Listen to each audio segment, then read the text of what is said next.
కష్టం వచ్చిన ప్రతిసారి ప్రజలకు ఓ ఆశాకిరణం కనపడుతుంది.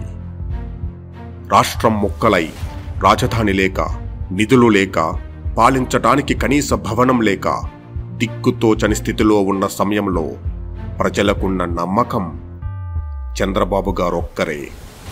ఆయన మీద నమ్మకం ఉద్యోగస్తుల్ని సదుపాయాలు లేని రాష్ట్రానికి రప్పించింది. ఆయన మీద నమ్మకం కొత్త రాష్ట్రానికి దేశంలో అతిపెద్ద పెట్టుబడిని రప్పించింది.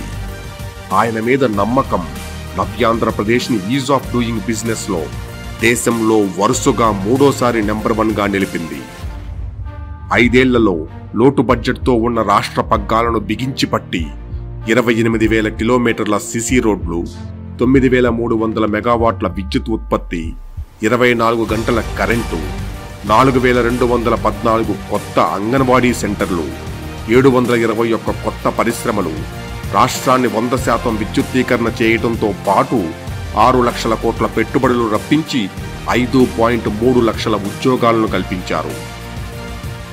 అభివృద్ధిని పరుగులెత్తించి సంక్షేమాన్ని దానికి జత చేసి 200 రూపాయల పెన్షన్ను 2,000 రూపాయలకు పెంచి చంద్రన్న బీమా, ఆదరణ, పెళ్లి కానుక, టూల్ కిట్లతో పాటు 1,000 కోట్లతో కార్పొరేషన్లు ఏర్పాటు చేసి అభివృద్ధిని, సంక్షేమాన్ని సమపాళ్లలో అందించిన దార్శనికుడు ఆయన.